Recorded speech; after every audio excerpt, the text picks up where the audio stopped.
کھدی ہوئی تیار قبر جس میں بیٹھتا اور سوتا ہوں، لیٹ کر راحت پاتا ہوں، مجھے ہمیشہ یاد دلاتی ہے کہ آخر مجھے یہیں آسودہ خاک ہونا ہے۔ پسینہ خشک ہونے سے پہلے حق محنت ادا کر دینا، مقررہ وقت سے پہلے ہی وعدہ وفا کر دینا، اولاد کے بدرہ ہونے سے پہلے ان کا نکاح کر دینا اور مرنے سے پہلے اپنی لحد تیار کر لینا ان لوگوں کا کام ہے جو متقی اور اللہ سے حیا کرتے ہیں۔ زور زور سے دروازہ کھٹکھٹایا جا رہا تھا۔ تینوں گیند سنبھالے جب میں باہر نکلا تو پوری ٹیم کھڑی تھی۔ کیپٹن بولا، یار تم اندر سو ہی گئے تھے، ہم کب سے باہر کھڑے تمہارا انتظار کر رہے ہیں۔ گیند لیتے ہوئے مزید کہنے لگا، یہ کیا تم پیلے ڈڈو اندر گئے تھے اور کھلے ہوئے سرخ گلاب کی مانند مہکتے ہوئے باہر آئے ہو؟ تمہارا منہ، چہرہ، ہاتھ اور کپڑے اندر میاں جی سے کوئی شربت پیتے رہے ہو؟ جب میں نے بڑے فخر سے بتایا کہ میاں جی نے مجھے ایسے بڑے بڑے سرخ رسیلے دانوں والے انار کھلائے ہیں تو سب نے مل کر میری ہنسی اڑائی، بلکہ الٹا مجھے اس صدی کا سب سے بڑا جھوٹا اور گپی کہا۔ یہی حال میرا گھر پہ ہوا۔ میری بات پہ کسی کو یقین نہ آیا، لیکن قمیض پہ پڑے انابی دبوں کو ماں جی نے غور سے دیکھا تو آنکھیں پھیلا کر بولی، یہ تو واقعی انار کے رس کے دبے ہیں۔ میری میاں جی اور انار کی خوب چرچا ہوئی۔ میں نے میاں جی کے بارے میں تمام باتیں بڑھا چڑھا کر سنائی تھیں۔ گیندوں کا قبر میں خود بخود پہنچنا، میرا دروازے پہ ہاتھ دھرتے ہی کھل جانا، کھلی قبر کی ساری تفصیل اور قبر میں لیٹنے کے بارے میں بھی بتایا۔ اس کا فوری رد عمل یہ ہوا کہ میرا میاں جی کے ہاں جانا یکسر موقوف ٹھہرا، بلکہ کرکٹ کھیلنا تک سختی سے بند کر دیا گیا۔ چھوٹے بڑے میاں جی کے سب ہی عقیدت مند تھے، ان سے دعا سلام پہ بھی کسی کو اعتراض نہ ہوتا، لیکن وہ جو میں نے خود ہی قبر والا قصہ بڑھا چڑھا کر بیان کر دیا تھا، بس اسی سے گھر والے ڈر گئے تھے۔ ان کی اپنی جگہ پہ سوچ کچھ ایسی غلط بھی نہ تھی۔ اکلوتا بچہ، وہ بھی بڑھاپے میں درویشوں اور اللہ کے نیک بندوں کی سفارشوں اور دعاؤں سے اللہ سے لیا ہوا، ایسی جگہ پہ کوئی ماں باپ یہ نہیں چاہے گا کہ ہنسنے کھیلنے کے دنوں میں ان کا بچہ کھلی قبروں میں جا کر لیٹے۔ میں بعد میں پچھتایا کہ یہ قبر والی بات سب کو بتا کر میں نے سنگین حماقت کا ارتکاب کیا ہے، بلکہ مجھے تو کچھ بھی بتانا نہیں چاہیے تھا۔ اسی لیے تو ایسے خارق العادت اور ماورائے فطرت مشاہدات، مظاہرات اور تصرفات پردہ اخفا میں رکھے جاتے ہیں کہ ہر ہمہ شمع انہیں دیکھنے، سمجھنے، برداشت اور ہضم کرنے کا متحمل نہیں ہو سکتا کہ زندگی اور اس لگے بندے اصولوں، سلسلوں اور عام روزمرہ کے عوامل و عواقب میں خلل واقع ہوتا ہے۔ غلطی سرزد ہو چکی تھی، اب لکیر کو پیٹنا بیکار تھا، لیکن آئندہ احتیاط کا مصمم ارادہ تھا۔ میاں جی نے اس چند روزہ عارضی زندگی کی جو تصویر کشی کی اور اپنے سرکش نفس، خواہشات، طمع اور حرص و ہوا کو اعتدال و قابو میں رکھنے کے بارے میں جو کچھ فرمایا تھا، اس کی بازگشت ابھی تک میرے کانوں میں گونج رہی تھی۔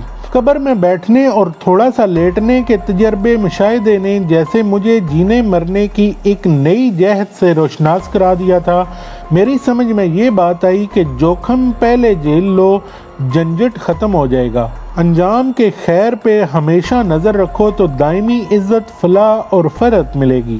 آخری یقینی جیت کے لیے ساری عمر مسلسل ہارنا پڑے تو ہارتے جاؤ۔ مشقت، بوجھ، تکلیفیں اٹھاؤ کہ تم کل کی دائمی راحت کے لیے تیار ہو سکو۔ اس رات کئی روز نیچے دالان میں سونے کے بعد میں اوپر کوٹھے پہ کھلے آسمان تلے سونے پہ اصرار کر رہا تھا۔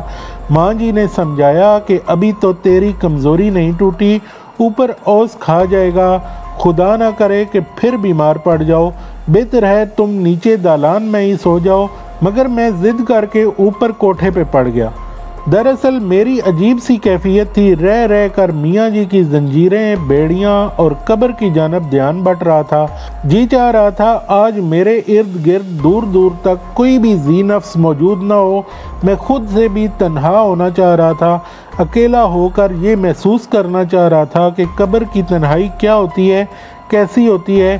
اس کی تنگی، تاریکی، تندی، سختی ایک جیتے جاگتے انسان کے دل و دماغ کے خیالات و احساسات پہ کیا کیا اثرات مرتب کرتی ہے۔ کیا یہ بوسیدہ جسم کو ٹھکانے لگانے کے لیے محض ایک گڑھا ہوتی ہے، یا پھر ارواح کے لیے عالم برزخ کی طرح یہ مردہ اجزائے اور اجسام کا از قسم برزخ ہوتی ہے؟ ستاروں پر ایک کھلے آسمان تلے میں بازو کے تکیے پہ سر ٹکائے لیٹ گیا۔ کسی گورستان کی طرح بڑی ڈراؤنی سی خاموشی اور اداسی چھائی ہوئی تھی۔ ہوا بھی جیسے کسی کے دم آخری کی مانند ساکت تھی۔ کوئی دم جاتا ہے کہ میں عالم غنود میں اتر گیا۔ دنیا میرے ارد گرد چار دیواری کی صورت سمٹتی آ رہی تھی، پھر جیسے قبر جیسی لمبائی چوڑائی میں پہنچ کر رک سی گئی کہ بازو ذرا کھولو تو دیواروں سے لگیں اور پاؤں پنجے سر اکڑاؤں تو بھی دیواروں سے بڑھیں۔ پھر جیسے میں قد آدم نیچے دھنس گیا، آنکھیں و شعور ہوشیار، حواس ہمکتے ہوئے میں قبر میں لیٹا ہوا 2 گز اوپر مستطیل چوکھٹے سے سیاہ مخمل پہ ٹکے جلملاتے ہوئے ننھے ننھے ستارے دیکھ رہا تھا۔ تھوڑی دیر بعد پھر جیسے سوائے قبر کے باقی سارا منظر ہی بدل گیا۔ وہی میاں جی کی کھلی قبر والا تہخانہ، وہی قبر۔ کبھی میاں جی لیٹے ہوتے اور کبھی میں قبر میں پڑا ہوا دکھائی دیتا۔ ساری رات یہی عدل بدل ہوتا رہا۔ الگ صبح ماں جی میرے اوپر جھکی ہوئی تھی، بخار سے میرا جسم پھٹک رہا تھا۔ اللہ جانے وہ کس طرح سے مجھے نیچے اتار کر لائیں۔ کہیں سپہر مجھے ہلکا سا ہوش آیا تو ماں جی میرے ماتھے پہ برف کی پٹیاں کر رہی تھیں۔ 1-2 ہمسائیاں بھی پاس بیٹھی باتیں کر رہی تھیں۔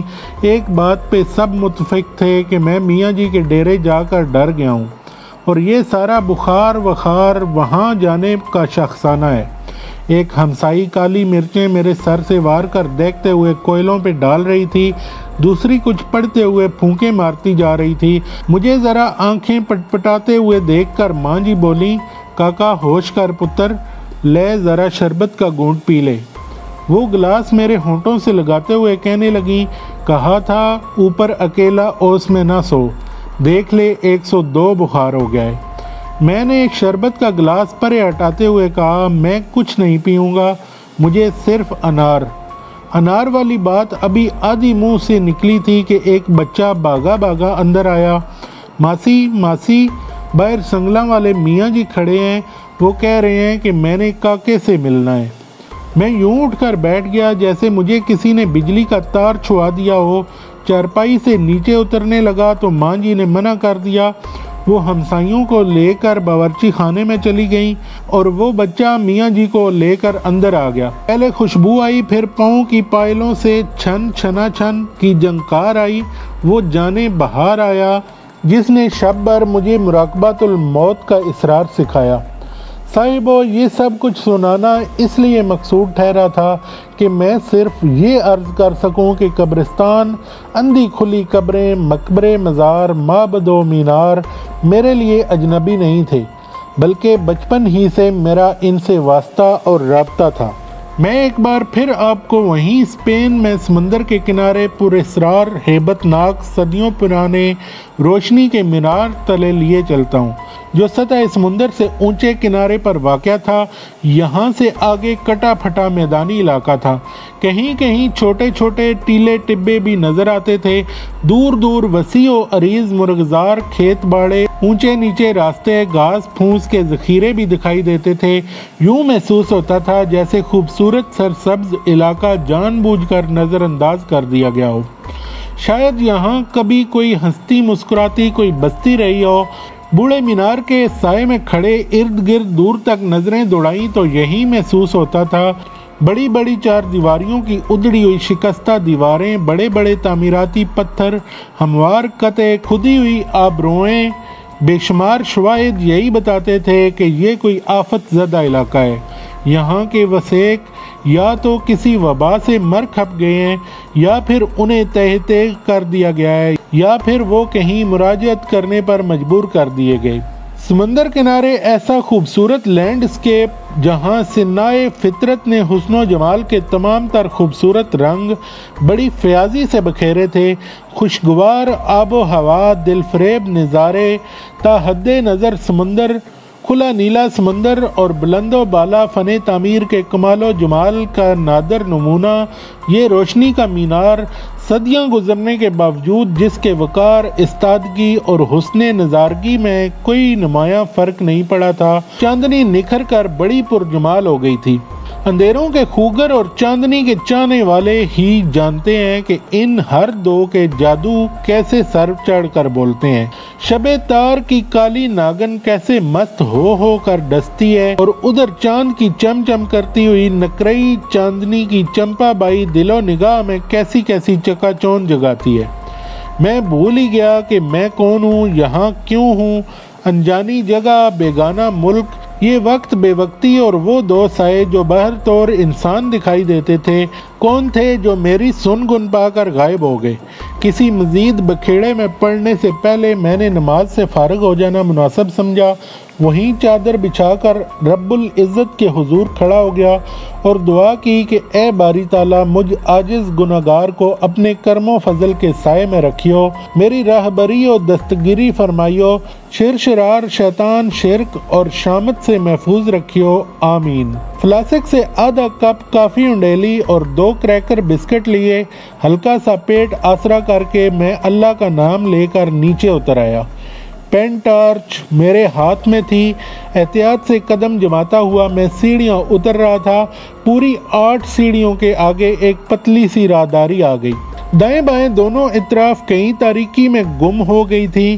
یہاں اس ٹی جنکشن پہ کھڑا اب میں سوچ رہا تھا کہ کدھر جاؤں، دونوں طرف راہداری سی تھی۔ ٹارچ کو فوکس کر کے پہلے دائیں جانب دیکھا، پھر بائیں جانب دیکھا، وہی خود رو گھاس پھوس کنکر پتھر، آگے راہداری گول سے چکر میں مڑتی ہوئی نظر آئی۔ دائیں جانب یوں دکھائی دیتا تھا کہ راستہ قدرے صاف اور استعمال میں ہے، اگر نہ بھی ہوتا تو میں اپنے اصول طریقے کے مطابق اپنے سیدھے ہاتھ ہی چلنے پر ترجیح دیتا۔ دائیں جانب بڑھنے سے پیشتر میں نے قدرے بلند آواز میں ہیلو یہاں کوئی ہے، کوئی میری آواز سن رہا ہے 2 مرتبہ کہا، مگر میری آواز ہی گھوم پلٹ کر مجھ تک واپس آ گئی۔ اب میں ٹارچ روشن کیے قدم قدم آگے بڑھ رہا تھا۔ چمگادڑوں کی غلاظت کا تعفن سا محسوس ہوا، لیکن گھٹن نہیں تھی، صاف ہوا موجود تھی۔ جیسے جیسے میں آگے بڑھ رہا تھا مجھے محسوس ہوا راہداری تنگ ہوتی ہوئی گولائی کی صورت میں ڈلوان ہوتی جا رہی ہے، یعنی راہداری اسپرنگ کی شکل میں نیچے کی جانب اتر رہی ہے۔ اس سے یہ ظاہر ہوا کہ بائیں جانب والی راہداری مینار کے اوپر تک جاتی ہوگی۔ میرا خیال ہے میں نے گولائی میں 2 چکر ہی پورے کیے ہوں گے کہ مجھے خسر پھسر اور کسی کے چلنے گھسٹنے کی ہلکی سی آواز سنائی دی۔ جانے سے پہلے ہماری ویڈیو کو لائک کیجئے، کمنٹس میں اپنی رائے دیجئے اور چینل کو سبسکرائب کیجئے۔ ملتے ہیں اپنی اگلی قسط میں۔ السلام علیکم۔